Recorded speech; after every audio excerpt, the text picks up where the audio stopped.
Welcome to week 14, your final week. We are on our very last card, the Kings. The Kings are the final card in the Minor Arcana. As you know, we start with Aces, 2, 3, 4, 5, 6, 7, 8, 9, 10, Page, Knights, Queens, and then finally Kings. Just like all of your other cards, you have one from each suit: the King of Wands, the King of Cups, the King of Swords, and the King of Pentacles. Kings represent the element of fire. They are strong, masterful. They are the leaders. They are independent. They are in control, and they are just clear thinking. Okay. Kings are the masters of their realms. Okay. They represent wisdom. They are full of wisdom about whatever their realm is. They are about decision. They are about authority. So where we have the pages are the students, and the knights are the doers, and then the queens are the givers. The kings are the masters of their realm, okay? Typically, the king can be a male energy, but remember, the energy is not feminine nor masculine. Anybody can represent the energy of the king. And always a reminder, too, that when you are talking about court cards, you are talking about a person's energy. So either this energy is representing your energy, it is representing an energy that you should be embracing, or it could be representing somebody else's energy. It could even be representing somebody else's energy that you need in your life. So let's start with the King of Wands. Remember, the wands are fire. And so all of these kings, they are someone who makes decisions, is a professional, or has authority in their realm. So the King of Wands is the realm of will, inspiration, and passion. They are fire. The King of Cups is the realm of emotions, art, and relationships. They are water. The King of Swords is the authority in the realm of ideas, systems, and communication. They are the air signs. And then your King of Pentacles is the authority in the realm of physical world, resources, and finances, and that is the earth element. Some people do like to consider the element that it is representing and correlate it to the zodiac signs. So say we are referring to a King of Pentacles, which is earth.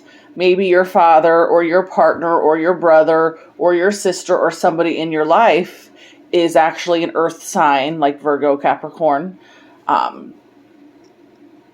or Taurus, and that, you know, it's actually saying like it was representing that specific person based off of their zodiac sign. You can do that with all of the cards, but more often or not, some people, when you're looking at the court cards, they do like to correlate the different zodiac signs of the four elements to whichever suit they represent.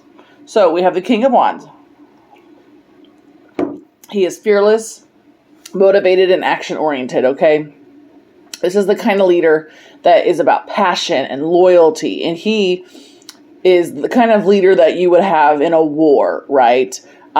This is the natural-born leader. He represents long-term success. He represents grand visions, adventure. Think of a king and a ruler. Now, we're not talking a king back in the day. Like, if we had a really moderate, progressive king right now in this time that believed in all of the great things for all of the great people, and he was loyal and passionate and just a natural born, you know, think of like that kind of king, the good king, just very inspirational and passionate. And he's the kind of guy that's going to get things done, and he's got long-term visions, and he makes you want to do things. And he's the person that you would go to for help with long-term success, and who, if you needed somebody to give you direction on how to be a great ruler, and you know, for inspiration and passion. And then we have the King of Cups.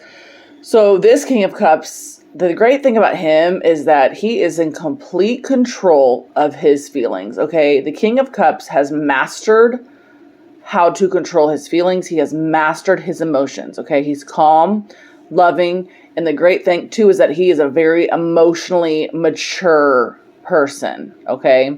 This person is emotionally balanced, they're compassionate, they're diplomatic, they're empathetic. You think of what it means to truly embody being the master of all of your emotions and knowing how to take care of somebody in a loving, caring, empathetic way, but from a place of complete balance. That is the King of Cups, okay? He is in control of his feelings, and he is the kind of person that is going to rule from his heart, but in a loving, logical, and clear way. Then we have the King of Swords, okay? This guy is just the wisest, most logical, analytical, objective person that you can think of. Okay, this king represents mental clarity, intellectual power, and just truth. So very similar to the Queen of Swords, where she presents herself in those ways. This person rules in those ways, and this person leads in those ways. You know, the other one, the Queen of Swords, speaks the truth in helping people, and the King of Swords is the one that is going to determine what the truth is and speak truth for all. So again, he is wise and fair and logical. So where you have the King of Wands, who's more motivational and fearless and charged forward, the King of Swords is going to come from a more objective, mental. He has the intellectual power. So to me, the King of Wands kind of represents more physical, big, boisterous Leo in your face power. And the King of Swords is so intelligent and so intellectual that he doesn't have to rule with any sort of aggression. Okay, it's all from the brain. And then we have the King of Pentacles. And the King of Pentacles is the most successful, secure, and stable person that you could think of. Okay, this person values tradition and family. Okay, remember we're talking about earthly things, or like the home.